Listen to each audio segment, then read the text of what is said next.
कुछ स्वादिष्ट है बनाना तो playrecipes.com पे जरूर है आना। रामपुर नाम के गांव में श्याम नाम का एक आदमी रहा करता था। उसके परिवार में उसकी पत्नी राधा और उसकी बेटी नीता थी। श्याम खेती करके कमाता था। साल के 4 महीने बहुत मेहनत किया करता था। ये सब देख के एक दिन उसकी बेटी नीता ने उससे कहा, पिताजी, आप इतनी मेहनत करते हो मगर उस खेत से कुछ भी तो नहीं आता। अरे नहीं नीता, ऐसे नहीं बोलते। वो हमारी माता है और उससे ज्यादा उम्मीद करना फिजूल है। हम हमारे अपनों से कुछ नहीं मांगते। वो जितना देते हैं वो ले लेते हैं। समझी बेटा? नीता मन ही मन सोचती है कि माँ पिताजी के लिए क्या करूँ। सोचते सोचते वो स्कूल चली जाती है। स्कूल जाते वक्त उसे एक पोहा बेचने वाला दिखाई देता है। उसे देखकर उसके मन में एक कल्पना आती है, मेरी माँ कितना अच्छा वड़ा पाव बनाती है और इनका पोहा तो उतना टेस्टी भी नहीं होता, फिर भी लोग उसे खरीद कर खा रहे हैं। क्यों ना मैं अपने पिता की सहायता करूं? नीता घर जाती है और अपने पिता से कहती है, पिताजी, मेरे पास एक बहुत अच्छी योजना है। क्या आप मेरी योजना सुनना चाहेंगे? हाँ बेटी बताओ, क्या है तुम्हारी योजना? पिताजी, आप खेती में 4 महीने काम करते हो और बाकी के महीने दूसरों के यहाँ काम करते हो और इससे हमारे घर का गुजारा होता है। पिताजी, मैं सोच रही थी कि अगर हम वड़ा पाव बेचें तो ज्यादा मुनाफा होगा और आपको किसी के यहाँ काम करने की कोई जरूरत भी नहीं होगी। क्या लगता है आपको? बेटी तुम्हारा विचार तो बहुत अच्छा है, मगर इसके लिए हमें वड़ा पाव कौन बना के देगा? पिताजी, वड़ा माँ बना कर देगी और पाव हम बेकरी से लेकर आएंगे। चलेगा ना पिताजी? श्याम अपनी बेटी की बात सुनकर उस पर सोच विचार करने लगता है। तभी राधा वहाँ आती है और श्याम से कहती है, अजय, मैं क्या कह रही हूँ, हमारी बेटी सही कह रही है। उसका सुझाव भी अच्छा है, मुझे बहुत पसंद आया। आपका क्या विचार है इस बारे में? हाँ, तुम्हारी बात सही है राधा। चलो आज से ही काम पर लग जाएंगे। सुबह से ही अपना कारोबार शुरू करते हैं। अब तीनों खाना खाकर सो जाते हैं। अगली सुबह जल्द ही उठकर वड़ा पाव बनाने का काम शुरू करते हैं। वो देख के नीता बहुत खुश होती है और अपने माँ बाप को काम में मदद करती है। तीनों मिलकर वड़ा पाव बना लेते हैं और उन्हें एक डिब्बे में रखकर बाजार में बेचने के लिए जाते हैं। पहला ही दिन होने के कारण उनके सारे वड़ा पाव नहीं बिक पाते। व्यापार कुछ अच्छा नहीं होता। इसीलिए श्याम और राधा उदास होकर अपने घर लौट आते हैं। पिताजी, क्या हुआ? आपका मुंह क्यों उतरा हुआ है?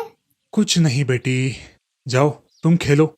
नीता उस डिब्बे में देखती है तो बहुत सारे वड़ा पाव बाकी थे। वो अपने पिता से कहती है, पिताजी, ऐसे एक ही दिन वड़ा पाव बेचने के बाद आप मायूस हो गए तो कैसे चलेगा? आप ही सोचो, क्या ये सही है? हाँ बेटी, तुम कह रही हो वो सही है।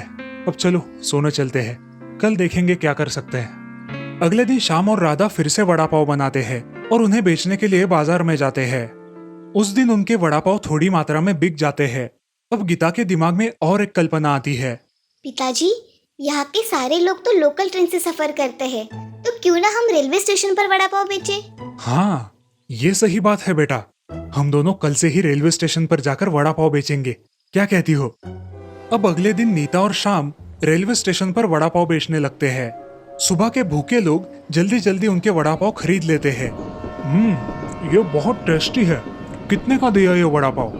साहब सिर्फ 10 रुपए साहब। आपको पसंद आया साहब? अरे लाजवाब है इसका टेस्ट, बहुत अच्छा है। चलो मेरी ट्रेन आ रही है, मैं निकलता हूँ, कल मिलते हैं। हाँ साहब। शाम होते होते सारे वड़ा पाव बिक जाते हैं। ये देखकर बाप बेटी बहुत खुश होते हैं और घर के लिए निकल पड़ते हैं। घर आते ही उनके खिले हुए चेहरे देख राधा कहती है, अरे वाह, आज तो बड़े खुश हो। क्या हुआ है, जरा बताओगे? माँ, आज हमारे सारे वड़ा पाव बिक गए और सबको तुम्हारे हाथ का स्वाद भी बहुत पसंद आया। ये सुनकर राधा का मन भर गया। वो अपने काम में व्यस्त हो गई और नीता अपनी पढ़ाई करने लगी। अचानक राधा के मन में ख्याल आया। उसने नीता से कहा, बेटी, तुम पढ़ाई किया करो घर में, बाहर बाबा के साथ मैं जाया करूंगी। तुम्हारी पढ़ाई पर इसका असर नहीं होना चाहिए। नहीं माँ, मैं पढ़ाई करते करते पिताजी की मदद कर लूंगी, तुम चिंता मत करो। जैसे तुम ठीक समझो। तुमने कभी किसी की सुनी है क्या? नीता मन लगाकर पढ़ाई करने लगी और उसी के साथ साथ अपने पिताजी की वड़ा पाव बेचने में मदद भी करने लगी।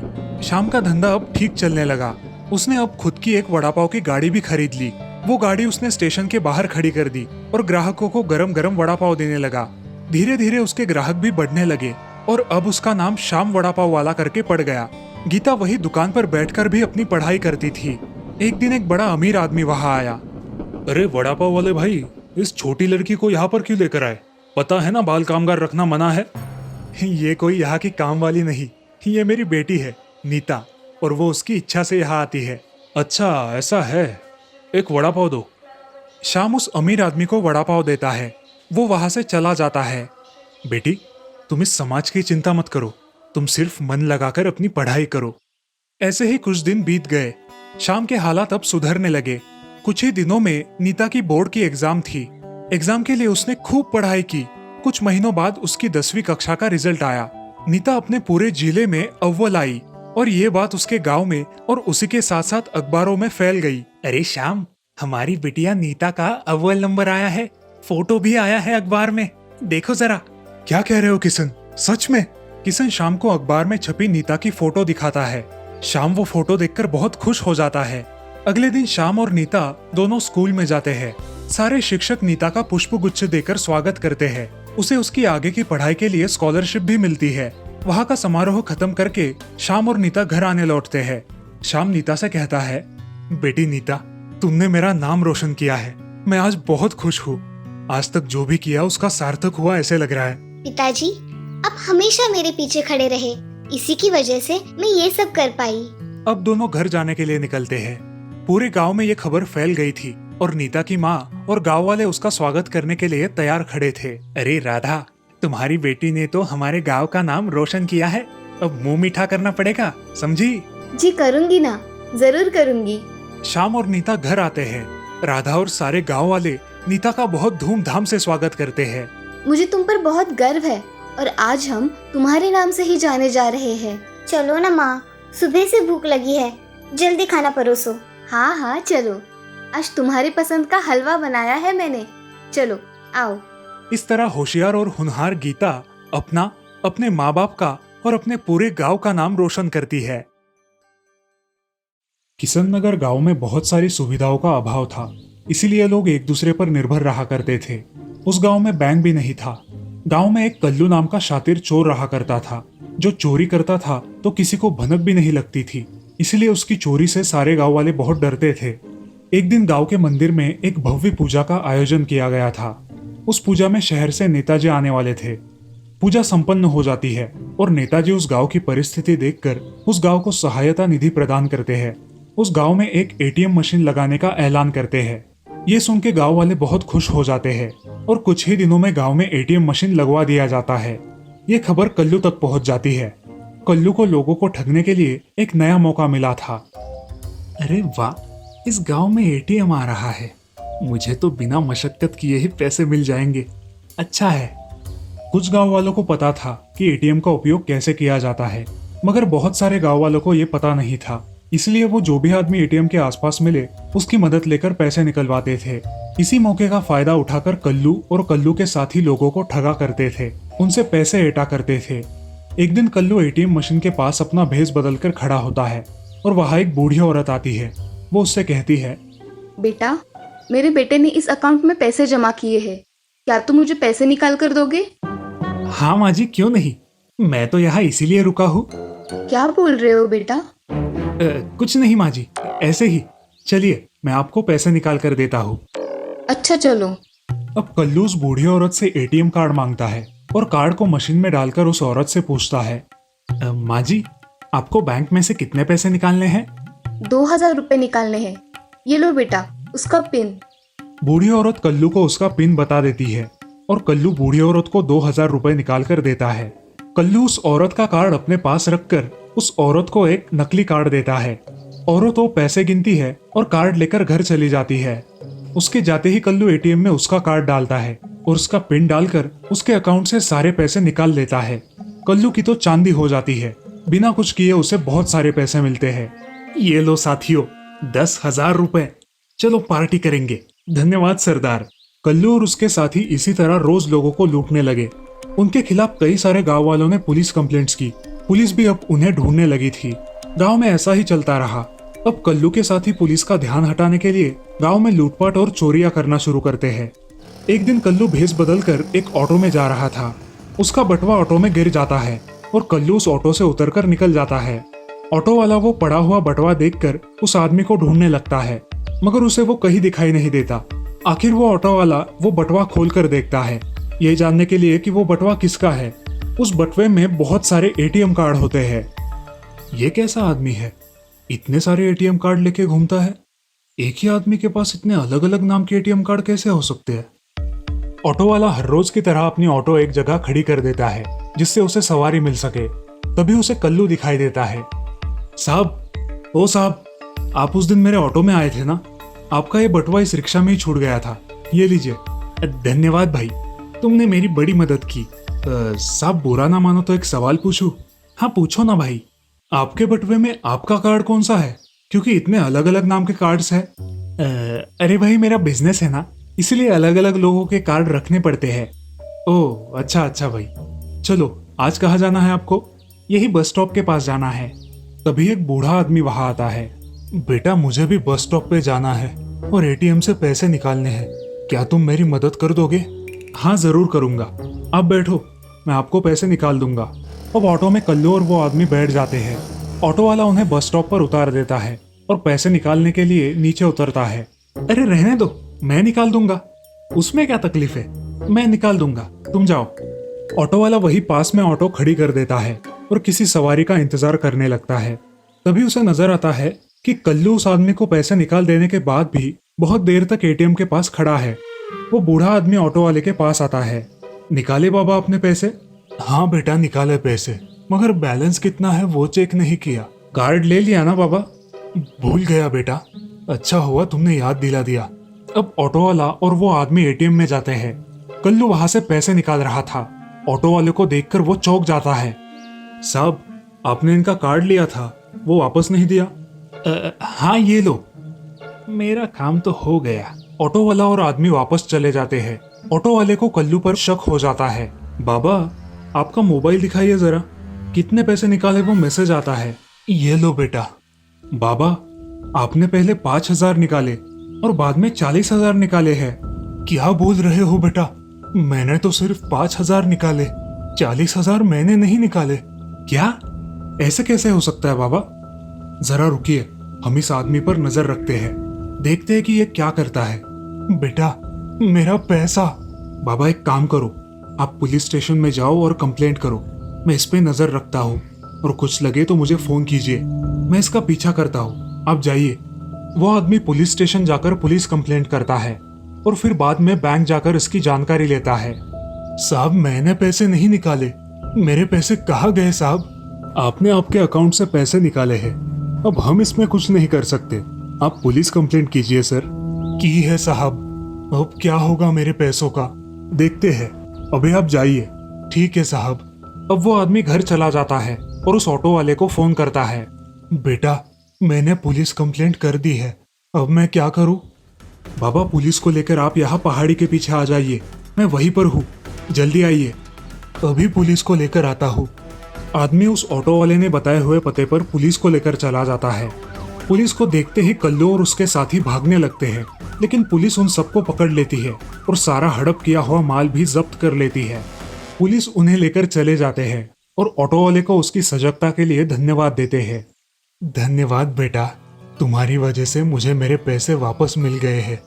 अरे धन्यवाद किस बात का बाबा, ये तो मेरा कर्तव्य है, आप चिंता मत कीजिए, आपको कुछ भी मदद चाहिए तो मुझे बता देना।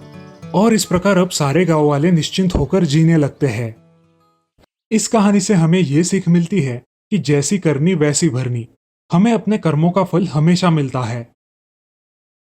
एक बुरहानपुर नाम के गांव में राघव और सागर ऐसे दो बहुत अच्छे दोस्त रहते थे। वो अपने अपने काम में खुश थे। एक दिन राघव अपनी पढ़ाई पूरी करके शहर चला जाता है और सागर गांव में खेती करने का काम करता है। बहुत दिन बीत जाते हैं। राघव और सागर अपनी अपनी दुनिया में मशगूल हो जाते हैं। राघव को अब नया जॉब मिल जाता है और उसके चलते उसे बहुत पैसों की कमाई होती है। अब वो गांव में थोड़ी बहुत जमीन भी खरीद लेता है। दोनों भी दोस्त शादियां कर लेते हैं। उस गांव में अब सागर और उसकी पत्नी कविता दोनों भी खेतों में काम किया करते हैं और राघव और उसकी पत्नी सुगना दोनों भी बहुत खुश है। राघव को गांव की बहुत याद आती है, मगर इतने पैसों वाला जॉब भी उसे छोड़ा नहीं जाता। देखते देखते उन दोनों की शादी को 1 साल गुजर जाता है और दिवाली की छुट्टियों में राघव 20 दिन की छुट्टी निकालकर गाँव आता है। अरे आओ आओ मेरे दोस्त, कितने दिनों बाद आए हो। अब थोड़े दिन यहाँ पर रुकोगे ना? हाँ हाँ रहूंगा ना, पूरे 20 दिनों की छुट्टी निकाल कर आया हूँ। नमस्ते भाभी। चलो आप पहले हमारे घर चलो, खाना हो जाए तो बाद में शांति से अपने घर पर जाना। ठीक है भाई साहब। नमस्ते भाई साहब, कैसे हो आप? आपका सफर कैसे रहा? नमस्ते भाभी, सफर मस्त था। ऐसा कह के वो अंदर चली जाती है और कविता राघव और सागर के लिए पानी लेकर आती है। अरे भाग्यवान, अब क्या पानी से ही पेट भरोगी? चलो खाना परोसो, जोर से भूख लगी है। हाँ हाँ, उन्हें हाथ मुंह तो धोने दो, तब तक मैं खाना परोस देती हूँ। अब कविता खाना परोस देती है। सब खुशी खुशी खाना खत्म कर देते हैं। भाभी, खाना बहुत ही लाजवाब बनाया था। हाँ कविता, बहुत ही स्वादिष्ट खाना बनाया है तुमने। गांव आने के बाद राघव भी अब खेती करने लगा था। वो और सागर दोनों मजे से खेतों में काम किया करते थे। ऐसे ही एक दिन काम करते करते राघव बहुत थक गया। अरे सुगना, जरा पानी लाना तो, गला बहुत सूख गया है। ठीक है, देती हूँ। सुगना अपने पास वाले घड़े में देखती है तो उसका पानी खत्म हो गया था। अब वो बोरवेल का बटन स्टार्ट करके वहां से पानी लेने जाती है। बोरवेल के पास जाते ही उसे डरावनी आवाजें सुनाई देने लगती है। वो इधर उधर देखती है लेकिन उसे कुछ दिखाई नहीं देता। बोरवेल का पानी भरने के लिए उसने अपना घड़ा पानी के नीचे पकड़ा और तभी वहां से एक हाथ निकलकर सुगना को उस बोरवेल में खींचने की कोशिश करने लगा। अजी सुनते हो? अरे ये हाथ मुझे खींच रहा है। अरे बचाओ, अरे मर गई मैं तो। अरे छोड़ ना नासपिटे, तेरा क्या बिगाड़ा है मैंने? अरे सुगना, क्या हुआ है तुम्हें? तुम उस बोरवेल में जाकर क्यों खड़ी हो? चलो आओ। अरे ये मुझे अंदर की तरफ खींच रहा है, बचाओ मुझे। अब राघव सुगना का हाथ पकड़कर उसे बाहर खींचने लगता है। राघव के गले का ताबीज देखकर वो भूत उसे छोड़ देता है। अच्छा हुआ जी आपने मुझे खींच लिया, वरना ये बोरवेल तो मुझे मार ही डालता। सुगना और राघव घर चले जाते हैं और सुबह उठकर अपने दोस्त सागर के यहाँ जाकर कल जो हुआ वो घटना विस्तार से उसे बताते हैं। अरे राघव, मैं इस भूत प्रेत पे विश्वास नहीं रखता, मगर तूने जो जमीन ली है ना, उसकी बोरवेल बहुत पुरानी है और लोग कहते हैं कि वहाँ पे भूत का साया है। मैं इन बातों को नहीं मानता, इसलिए मैंने तुम्हें बताना जरूरी नहीं समझा। अब क्या करे, सुगना भी बहुत डर गई है। अब खेत में जाने का नाम ही नहीं लेती। अब मैं जल्द ही यहाँ से निकल जाऊंगा। अरे राघव, निकल जाना समस्या का हल तो नहीं है ना, और तुम निकल कर कभी ना कभी तो वापस आओगे ही अपनी जमीन के पास। क्या तब भी भाग जाओगे? समस्या भागने से और बढ़ेगी, और समस्या का समाधान कर दिया तो कम हो जाएगी। हाँ, तुम बोल रहे हो वो भी सही है, उस भूत का ठिकाना लगाना ही पड़ेगा। अब वो दोनों उस रात को खेत में चले जाते हैं और एक पेड़ के पीछे छुप जाते हैं। वो बोरवेल को शुरू कर देते हैं और चुपचाप एक जगह खड़े होकर सब देखने लगते हैं। कुछ देर बाद उस बोरवेल से एक चुड़ैल बाहर निकलती है और जोर जोर से आवाजें करने लगती है। कौन है? किसने मुझे बुलाया है? आज तो मैं सबको खा जाऊंगी। कहाँ मर गए सबके सब? अरे सागर, हमने कोई गलती कर दी क्या? अब क्या करें? इससे कैसे बचे? डरो मत, अब हम इसके बोरवेल में जाने का इंतजार करेंगे। चुपचाप खड़े रहो। अरे मुझे बहुत डर लग रहा है, अब हम क्या करें? चलो भाग चलते हैं। चुपचाप खड़े रहो यहाँ पर, आवाज मत करो। सागर और राघव पेड़ के पीछे छुपकर उस चुड़ैल को देखते रहते हैं। बहुत देर हो जाने के बाद भी कुछ खाना ना मिलने की वजह से चुड़ैल जोर जोर से चिल्लाने लगती है। तभी उसे खेत में एक कुत्ता नजर आता है। वो उस कुत्ते के पास जाकर उसे खा जाती है। ये सब देखकर राघव और सागर डर के मारे पानी पानी हो जाते हैं। अब चुड़ैल वापस बोरवेल के अंदर चली जाती है। सुबह हो जाती है और राघव और सागर अपने घर चले आते हैं। अरे सुगना, सच में वहाँ पे भूत है। तुम कल बोल रही थी ना, वो सही है। हमने कल ही हमारी आंखों से भूत को देखा है। मगर हमारी बात का कोई विश्वास नहीं करेगा। अगर हम गांव वालों को ये बात बताएंगे तो वो हमें पागल कहेंगे। मगर क्या किया जाए जिससे सांप भी मरे और लाठी भी ना टूटे? अजी मेरे विचार से हमें बोरवेल के पास सीसीटीवी कैमरा लगाना चाहिए, जिससे हमारे हाथ सबूत आ जाएगा। ये अच्छी कल्पना है। अब राघव उसी दिन जाकर एक सीसीटीवी कैमरा लेकर आता है और एक इलेक्ट्रिशियन की मदद से उसे खेत में फिट करवा देता है। अब एक औरत उस बोरवेल पे पानी पीने के लिए आती है। बचाओ, ये नासपिटी ने मुझे पकड़ लिया है, बचाओ बचाओ मुझे। वो चुड़ैल उसे भी खा डालती है और बोरवेल में चली जाती है। ये सब सीसीटीवी कैमरे में रिकॉर्ड हो जाता है और सुबह जब राघव और सागर खेत में आते हैं तब वो सीसीटीवी फुटेज लेकर घर आते हैं। फुटेज चेक करने के बाद उन्हें दिखाई देता है कि किसी औरत को वो चुड़ैल खा गई। अरे सागर, ये औरत कौन है? हमारे गांव की है क्या? हाँ, अरे ये हरिया की बीवी लक्ष्मी है। ये कल उस भूतिया बोरवेल पे पानी लेने के लिए गई थी और उसका पति इसे गाँव में ढूंढ रहा है, मगर ये कहीं मिली नहीं। अरे कैसे मिलेगी इसको? उसे तो वो चुड़ैल खा गई। अब क्या करे? जब भी कोई बोरवेल स्टार्ट करेगा ये लोगों को आकर मार डालेगी और खाकर चली जाएगी। अब हमें ही कुछ करना होगा। अब दोनों गांव के सरपंच जी के पास चले जाते हैं। वो अपने साथ सीसीटीवी का फुटेज भी लेकर जाते हैं। नमस्ते सरपंच जी। नमस्ते, आइए ना। सरपंच जी, आपकी थोड़ी सहायता चाहिए थी। कैसी सहायता चाहिए आपको? मेरे खेतों में भूत का साया है।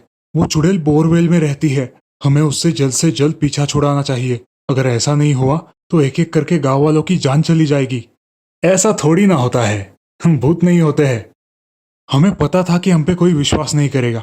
अच्छा एक बात बताओ, हरिया की पत्नी लक्ष्मी अचानक से गायब कैसे हो गई? अब वो मुझे क्या पता, उस हरिया को ही मालूम होगा। अब राघव और सागर सरपंच जी के घर से निकल जाते हैं। रास्ते में उन्हें हरिया मिलता है। तुम बाबू गांव से आए हो ना, यहाँ क्या कर रहे हो? अरे छुट्टियों में यहाँ आया था। यहाँ तो कुछ अजीब सा ही दिख रहा है। अब मेरा ही ले लो। मेरा मेरी पत्नी के साथ कोई झगड़ा नहीं, कोई बवाल नहीं, फिर भी कहाँ चली गई क्या पता। अब तो ढूंढ ढूंढ के थक गया हूँ, सब तरफ देख लिया। चलो तुम मेरे साथ, मुझे तुम्हें कुछ दिखाना है। अब राघव के साथ हरिया उसके घर चला जाता है। राघव और सागर एक जगह बिठाकर उसे वो सीसीटीवी फुटेज दिखाते हैं। वो सब देखकर हरिया हैरान हो जाता है और जोर जोर से रोने लगता है। वो तुरंत राघव के खेत के बोरवेल के पास जाता है और वहां बैठकर रोने लगता है। राघव और सागर उसे समझाने की बहुत कोशिश करते हैं, लेकिन वो उनकी एक नहीं सुनता। हरिया अकेला ही उस बोरवेल के पास रोते बैठता है। अब रात हो जाती है। उस खेत के रास्ते से कुछ डाकू गुजर रहे होते हैं। उन्हें बहुत प्यास लगती है तो वो बोरवेल के पास पानी पीने के लिए आते हैं। तभी उनकी नजर हरिया पर पड़ती है। अरे भाई क्या हुआ, ऐसे क्यों बैठे हो? मेरा सब कुछ बर्बाद हो गया, मैं क्या करूं? अरे हुआ क्या है वो तो बता, हम तुम्हारी मदद कर देंगे। बोल। इस बोरवेल ने मेरी बीवी को खा डाला है, अब मैं क्या करूं? अरे ऐसा भी कभी हुआ है क्या कि किसी बोरवेल ने किसी की जान ले ली? अरे कल्लू, जरा बोरवेल का बटन तो दबाओ। हाँ सरदार, शुरू करता हूँ। कल्लू के बटन स्टार्ट करते ही उस बोरवेल से अलग अलग आवाजें आने लगती है। वो सुन के हरिया डर जाता है और दूर खड़ा रहता है। तभी कल्लू और कालिया पानी पीने के लिए अपना हाथ आगे बढ़ाते हैं और तभी उस पानी में से एक बहुत बड़ा हाथ बाहर आता है और कल्लू को खींचकर वो चुड़ैल खा लेती है। कौन है रे? हम डाकुओं पर हाथ डालने की किसकी हिम्मत हुई? बाहर आओ। अब भूत बोरवेल से बाहर आती है। चल आ गई बाहर, अब क्या करेगा तू कालिया? अरे चुड़ैल जी छोड़ दीजिए, गलती हो गई, छोड़ दीजिए। अब कहाँ गई तेरी बड़ी बड़ी बातें? हाँ, बहुत दिनों से भूखी हूँ, आज पेट भर के खाना खाऊंगी।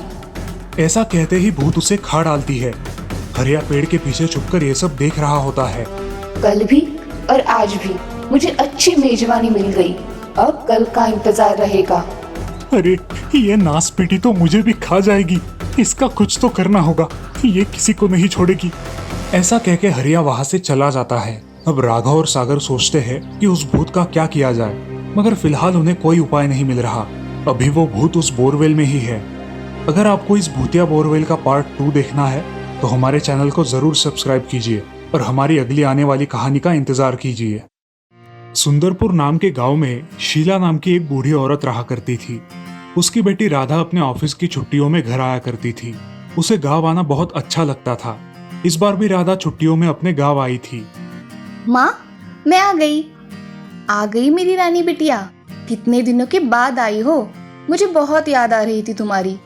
हाँ माँ, मुझे भी तो तुम्हारी बहुत याद आ रही थी, इसीलिए ही छुट्टियाँ लगते ही मैं यहाँ आ गई। बेटी, अब कितने दिनों की छुट्टियाँ मिली है? माँ, 15 दिनों की छुट्टियाँ मिली है। अब आई हूँ तो सारा गांव घूमूंगी। चलेगा, जितना चाहे उतना घूमना। अब अगले दिन सुबह ही राधा और उसकी माँ बाजार चले जाते हैं। गांव घूमते घूमते राधा गांव के बाहर चली जाती है और वहां जाकर उसे एक बहुत बड़ा बरगद का पेड़ दिखाई देता है। कितना विशाल पेड़ है माँ, ये देखो। हाँ राधा, ये बहुत विशाल पेड़ है और बहुत पुराना भी है। राधा ये सब देख उस पेड़ के पास जाने लगती है। तभी राधा, इधर आओ जल्दी। क्यों, क्या हुआ माँ? इसके पास क्यों नहीं जाना? घर चलो, तुम्हें बताती हूँ। अब दोनों माँ बेटी घर आती है। राधा सवाल पे सवाल पूछने लगती है। वो पेड़ भूतिया बरगद का पेड़ है, वहाँ पे भूत रहते हैं, ऐसा लोग कहते हैं। माँ, सच में भूत होते हैं? हाँ राधा, भूत होते हैं। हमारे गांव में ही ऐसी कहानी हुई है, इसीलिए सब गांव वाले अब भूत के नाम से भी डरते हैं। बहुत पुरानी बात थी। इस गांव में दो लुच्चे लफंगे डाकू रहा करते थे। उनका नाम था गोट्या और राजू। उन्हें हमेशा लड़कियों को छेड़ने की आदत थी। वो आते जाते हर लड़की को छेड़ा करते थे और अपने गांव में चोरियां भी किया करते थे। एक दिन साधना नाम की एक लड़की गांव में नई आई हुई थी। वो गांव में काम किया करती थी और शाम के समय अपने घर जाती थी। गोट्या और राजू उस पर नजर रखे हुए थे। वो कब आती है जाती है इस बात का उनको पता था। एक दिन साधना अपने काम पर जा रही थी, तब ये दोनों एक जगह खड़े होकर उसे छेड़ते हैं। कहाँ चली जाने मन, जरा हमसे तो मिलती जाओ। वो उन दोनों को देख अनदेखा कर देती है और अपने काम पर निकल जाती है। क्या रे राजू, ये लड़की तो हमें भाव ही नहीं देती, इसे कैसे फंसाए? अरे फंसेंगी, चिंता मत करो। ऐसा बोलकर वो चले जाते हैं। कुछ दिनों तक ये दोनों उसे बहुत तंग करते हैं। अब वो बहुत परेशान हो जाती है। एक दिन रात के समय साधना को काम से आने में देर हो जाती है और उसे ये दोनों गुंडे रास्ते में ही पकड़ लेते हैं और उससे हाथापाई करते हैं। छोड़ो मुझे, बचाओ बचाओ, कोई है, मुझे इन बदमाशों से बचाओ। कोई नहीं आएगा रानी यहाँ पर, अब तुम हो और हम हैं। अब चुपचाप खुद को हमारे हवाले कर दो। वो तीनों जहाँ खड़े थे वहाँ एक बरगद का पेड़ था जो ये सब सुन रहा था। साधना अब गोट्या के कमर से चाकू निकालकर खुद को मार डालती है। ये देखकर दोनों बहुत डर जाते हैं और वहां से भागने की कोशिश करते हैं। साधना जोर से जमीन पर गिर पड़ती है। उस बरगद के पेड़ की आत्मा साधना के मृत शरीर में चली जाती है। उसकी आवाज बहुत डरावनी हो जाती है और उसकी आंखें लाल हो जाती है। अब वो दोनों चोरों का पीछा करती है और एक ही झटके में उनकी गर्दन पकड़कर उन्हें मार डालती है। अब वो गांव के बाहर जाकर खड़ी हो जाती है और गांव में प्रवेश करके जोर जोर से गुर्राने लगती है। मैं इस गांव के किसी को नहीं छोड़ूंगी। मुझे मारा है ना, अब मैं किसी को नहीं छोड़ूंगी। ये देख सारे रास्ते से आने जाने वाले लोग डर जाते हैं। सब इधर उधर भागने लगते हैं। जो भी उसके शिकंज में आता है वो उसे मार डालती है। अब साधना का भूत रात को भी गांव में घूमने लगा। लोगों का बाहर निकलना भी मुश्किल हो गया। अब डर के मारे वे बाहर भी नहीं निकलते थे। ऐसे ही एक दिन दो दोस्त बातें कर रहे थे। अरे माधव, ये भूत हम सब गाँव वालों को मार डालेगी। जब तक ये जिंदा है तब तक हम सुरक्षित नहीं है। कब मौत का बुलावा आ जाए क्या पता। हाँ हरिया, सही कह रहे हो। इस भूत ने तो हमारा जीना ही मुश्किल कर दिया है भाई। चलो ऐसा करते हैं कि हम कुछ लोग मिलके सरपंच जी के पास जाकर अपनी कहानी सुनाते हैं, शायद कुछ हल निकल आए। ऐसा कहते हो तो चलो फिर। अब हरिया, माधव और गांव के अन्य लोग मिलकर सरपंच जी के घर चले जाते हैं। अब सरपंच जी भी इस विषय के बारे में सोचते हैं। क्या करे सरपंच जी, कोई रास्ता ही नजर नहीं आता है। इस भूत को हमें इस गांव से भगाना ही होगा। हाँ, आपकी सारी बात सच है, मगर हमें अब जोश से नहीं होश से काम लेना होगा। इसलिए जो भी निर्णय होगा वो सोच विचार के बाद ही होगा। सरपंच जी, क्या तब तक हाथ पर हाथ धरे बैठे रहे या खुद के मरने का इंतजार करे? मेरे विचार से हमें इस गांव के जो सिद्ध बाबा है उनके पास जाना चाहिए। वही हमें कुछ उपाय बताएंगे। हाँ सरपंच जी, आपका विचार अच्छा है। चलो हम सब अभी उस बाबा के पास चले जाते हैं। ऐसा कह के सारे गांव वाले बाबा के पास चले जाते हैं और इधर भूत गांव में आकर लोगों की तलाश करता रहता है और जो मिले उसे मार डालता है। सारे गांव वाले बहुत डर जाते हैं और जल्दी जल्दी बाबा के पास पहुंचते हैं। बाबा, हम सुंदरपुर गांव से आए हैं, आपकी कुछ सहायता चाहते हैं। कैसी सहायता चाहिए आपको मुझसे? बाबा, हमारे गांव पर एक भूत का साया है, आप हमारी मदद करेंगे ऐसी आशा है। हम बहुत आशाएं लेकर आए हैं आपके पास। बाबा आंखें बंद कर लेते हैं और ध्यान में लीन हो जाते हैं। कुछ देर बाद बाबा अपनी आंखें खोलते हैं।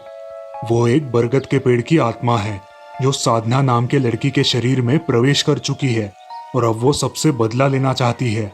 अब हम क्या करें बाबा? कल ही हमें उस लड़की को मारना होगा वरना अनर्थ हो जाएगा। बाबा, मगर किसी की बलि चढ़ाना ठीक नहीं है। बहुत लोग मरने से अच्छा है कि एक मर जाए और बाकी सब जीवित रहे। अब सारे लोग बाबा की बात पर विश्वास रखते हैं। कल उसे शाम के समय गांव के बाहर का जो बरगद का पेड़ है उसके पास लेकर आना है। मैं तुम सबको वही मिलता हूँ। ये लो, सारे लोग ये सुरक्षा कवच पहन लो। ये धागा आपकी रक्षा करेगा और हमारा काम हो जाएगा। हाँ बाबा, आप जैसा बोल रहे हो वैसा ही होगा। अब हमें कल शाम को बरगद के पेड़ के पास जाना है और वहां जाकर सबको छुप जाना है। 2-3 लोग गांव के बाहर खड़े रहेंगे जिससे वो भूत बरगद के पेड़ के पास आ सके। जैसे ही वो दिखे तुम सब लोग वहां से भागना शुरू कर देना। हाँ, ऐसा ही करेंगे। चलो घर चले। अब सारे गांव वाले बाबा को प्रणाम करके वहां से निकल जाते हैं और दिन भर शाम का इंतजार करते हैं। जैसे ही शाम हो जाती है, गांव वाले बरगद के पेड़ के पास छुप जाते हैं। 3 गांव वाले बाहर रुकते हैं। अब उन्हें वो भूत दिखाई देता है। गांव वाले भागने लगते हैं और बरगद के पेड़ के पास चले जाते हैं। भूत भी बरगद के पेड़ के पास चला जाता है और जोर से गुर्राने लगता है। अब बाबा उसके पास आते हैं और उसके बदन पर एक भस्म फूंकते हैं। बाद में उसके पास एक चाकू डालते हैं। वो भूत चाकू लेकर अपना गला काट लेती है और मर जाती है। अब इस लाश को बरगद के पेड़ के नीचे दफना दो। अब गांव वाले उस लाश को बरगद के पेड़ के नीचे दफना देते हैं और वहां कभी लौट कर नहीं जाते। मगर उस बरगद के पेड़ से इस कहानी से हमें ये सीख मिलती है कि कभी भी किसी का बुरा नहीं करना चाहिए और हर औरत को अपनी माँ और बहन की तरह समझना चाहिए।